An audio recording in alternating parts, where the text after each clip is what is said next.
Shabbat Shalom. Let's do a quick review. We've got the list outside. I am the Lord your God. First commandment, yes, the essence of which is to acknowledge that God is God. And I talked about that a little bit in more detail during last night's sermon.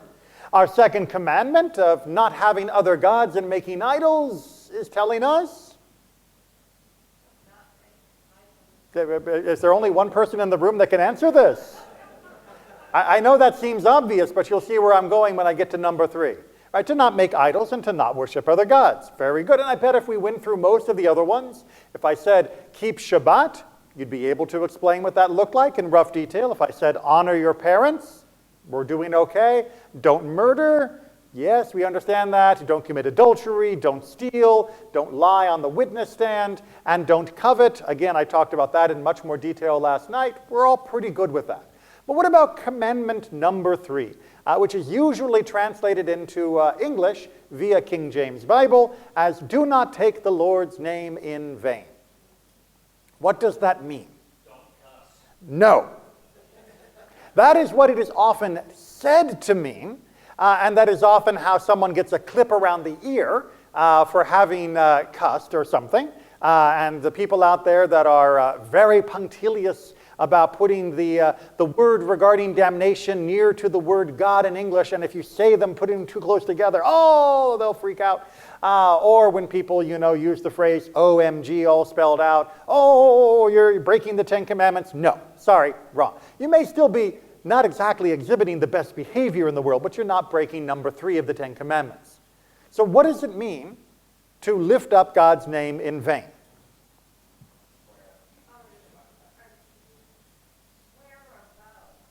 You swear a vow. It's not actually a vow, it's close. What were you saying, Aristotle?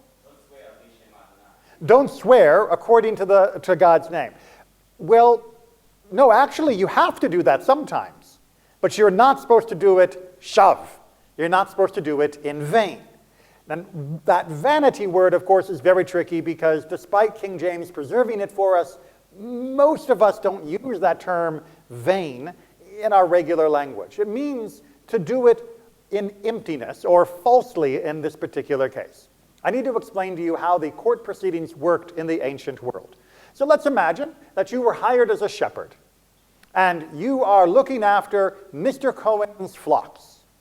Right? We're all with me on the story? Good. And Mr. Cohen goes off on vacation, he comes back, and there are 3 sheep missing. And you explain to Mr. Cohen, oi, was there a big wolf?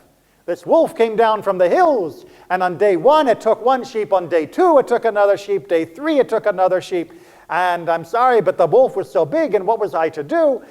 And they're gone. Does Mr. Cohen have any legal recourse against you? No, technically, unless you were especially negligent. If it is proved that you were asleep in your house or drunk or had just left the flock unattended, then yes, that kind of gross negligence can certainly be held against you. But if you were doing your job as a shepherd, you were out with the sheep, you were watching the sheep, and then you watched the wolf come down, and there was no way you were going to sacrifice your life to save a sheep, you're off the hook. But there's a problem, because every time Mr. Cohen goes on vacation, 3 sheep go missing. And funny enough, my kids are wearing the finest sheepskin clothing these days and are getting very robust as though they were eating a lot of meat lately. We see the potential problem here. If Mr. Cohen just has to accept my word for it that the wolves ate his sheep, then I can get away with sheepicide. And I can get away with taking his sheep, benefiting them from myself, and there's nothing he can do about it. No witnesses, no evidence, right? There's no CSI flock.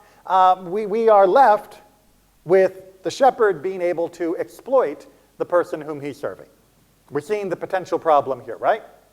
Aha, says the Torah, never fear. If there is the belief that that shepherd has misappropriated the sheep, has not done with them as he should, and has not lost them to wolves, but has lost them to his own self-interest, no problem. Stand him before the Beit Din and make him swear by God that he never laid a finger on those sheep. Problem solved. That's what the third commandment is talking about. When you are put in a position where you have to swear on the honesty of your situation, I never touch the sheep, in those situations, do not use God's name in vain. Meaning, don't swear it if you actually did it. Don't perjure yourself by saying, I never touch the sheep, so help me God, when the sheep are currently in your refrigerator. That is what the third commandment is talking about. Not cussing, not OMG or anything else. It's talking about that situation. And everybody looks at me like, what? You're telling me that as long as I'm willing to stick my hand up, not that they actually did that in ancient Israel, but you get the modern reference, and say, I swear, by God, I never touch the sheep, that I can get away with it? That's it? I thought you were telling me that this was a way to prevent the shepherd from exploiting the owner or anyone in a likewise situation. But you're telling me that I can get away with it. All I have to do is say a few words. Okay, fine, I'm breaking one of the commandments, but I consider those commandments more of a to-do list rather than prohibitions. So as long as I'm stealing, why not also lie?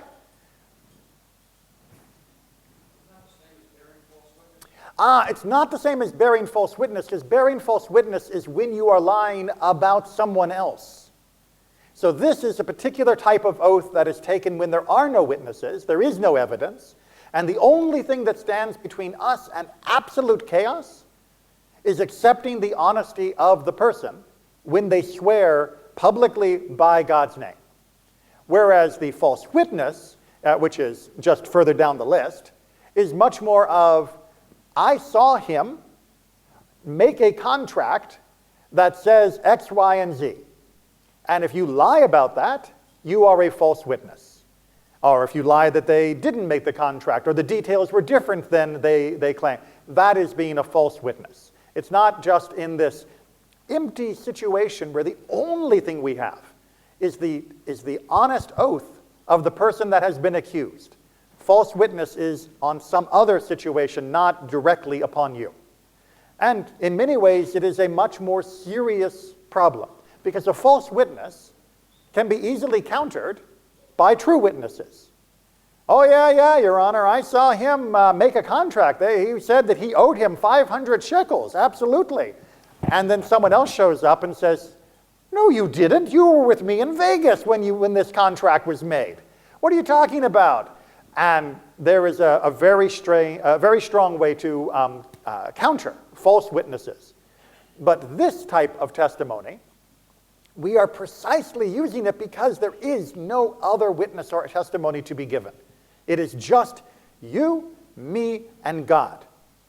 And I have to accept your oath, because if I don't, what happens? Let's just do a quick hypothetical. Let's imagine, you're Mr. Cohen and your sheep have been going missing and my kids are looking good these days. And I swear by God I never touched your sheep, and you don't believe me. What is your remedy to the situation? What's that? How are you going to force me to pay for it? I've stood up in front of court and said that I didn't touch them. How can the court obligate me to pay you? The court can't obligate me to pay you.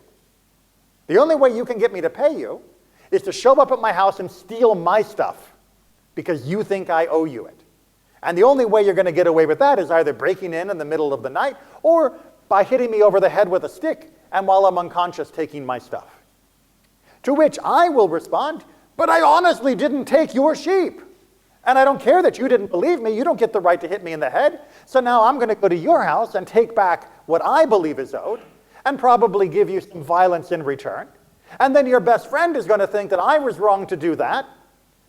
And he's going to give me some violence, and my friends will stick up for me. And pretty soon, the entire town is at each other's throats. This type of oath was essential in order to prevent the chaos and anarchy that comes when people take the law into their own hands. It may seem like a piece of tissue paper, that it has no true substance behind it. but it was strong enough to hold our society together when there was no other way to resolve a question such as this. And the person who owned those sheep had to accept, when I swore by God that I had not touched a sheep, he had to accept that ruling. Again, barring additional evidence or other witnesses, if it is just him, me, and only God knows the truth, he has to accept it.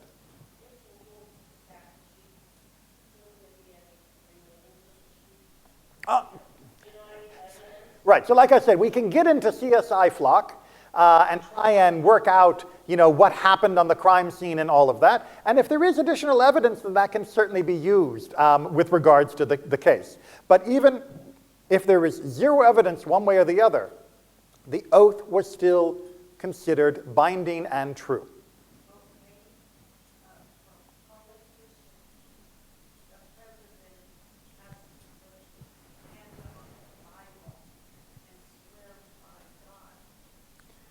Well, actually, technically, he doesn't. The question is, during an inauguration, do people have to swear by God?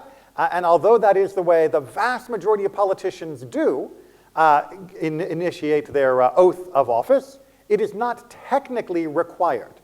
Because America is, you may have heard, not a one particular religion country.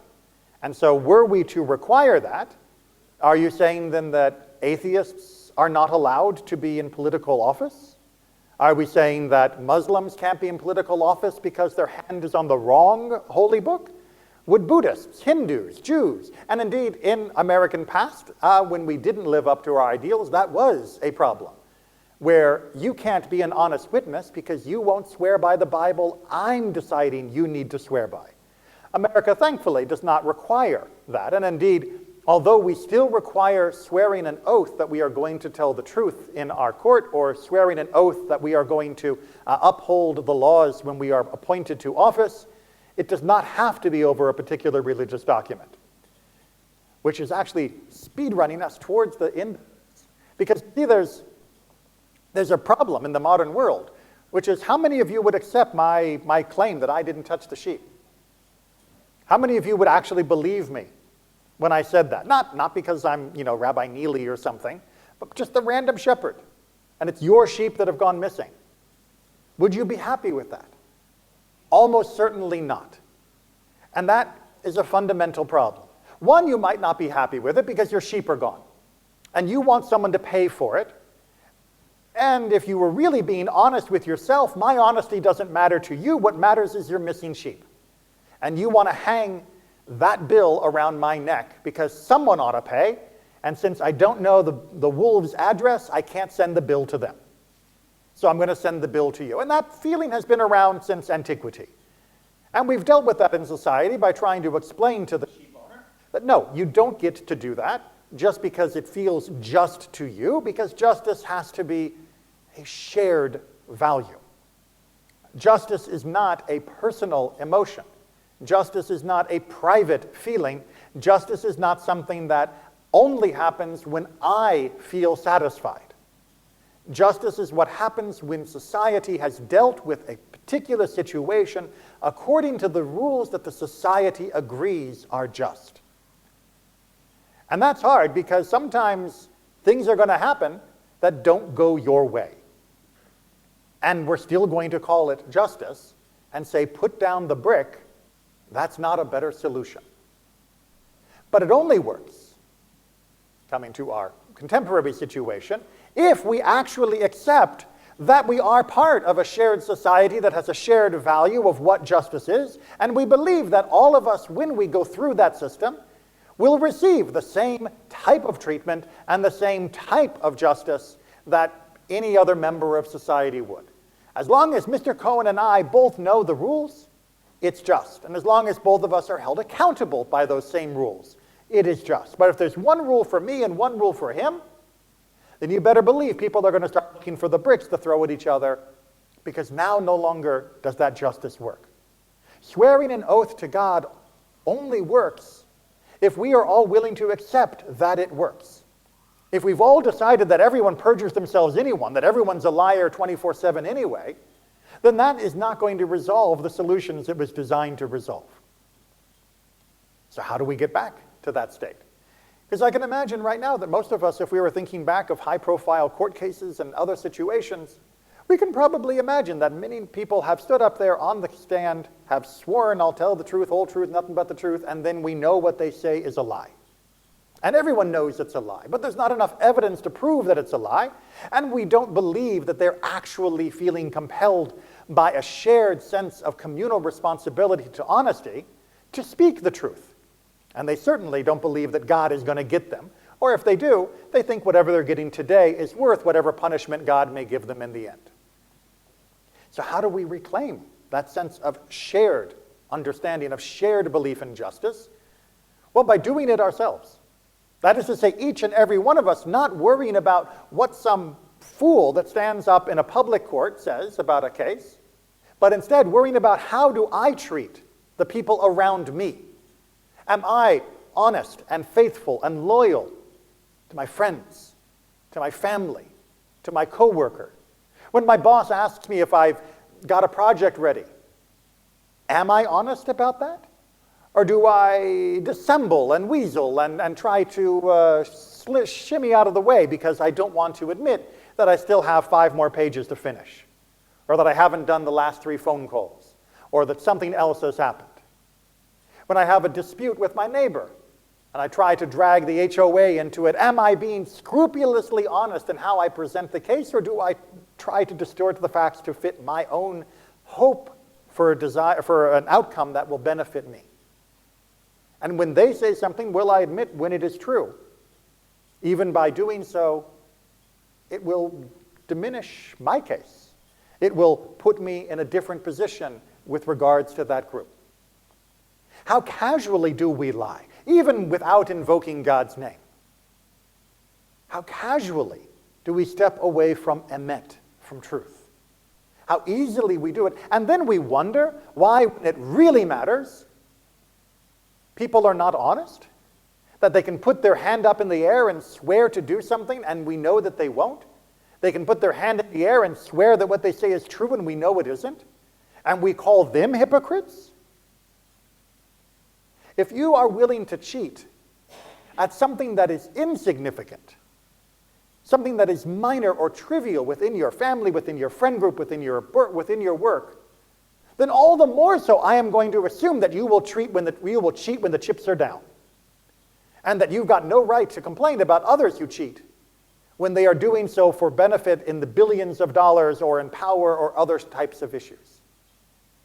We have to show honesty at the grassroots level if we expect honesty to matter at the top. And we have to hold accountable those that are dishonest if we expect honesty to matter. We have to say, you know what? That guy, he's a great employee. He always does a lot of work, but he really seems to have a casual relationship with truth. He's not getting the promotion. Yeah, he does better for the bottom line for the company, but we don't want to promote that as who we are. Our fiscal responsibility to the stockholders does not trump our responsibility to having a long-term societal bond with the truth. Because ultimately, every one of us goes broke when we divorce ourselves from what is true. That 3rd commandment is hard, because it tells us that we have to accept as true what someone claims to be true under those circumstances. But if we want that to feel easier, we have to train ourselves to speak what is true under every circumstance. And don't take that as a license to be rude or offensive to other people and say, oh, I'm just being blunt and I'm just being a straight shooter. There is still room for tact and diplomacy. But there is no room for lies. We have to commit ourselves to honesty if we wish that 3rd commandment to actually stand up for us and all of society as indeed a benchmark. To be able to say, he swore, so of course what he said was true, and not feel like we're being a sucker. It starts with us, and we can make that change. That is what it was meant to help us, the society. It is from us that it is fed and it is renewed. Renew that relationship you may have with truth. It'll be worth it. Shabbat Shalom.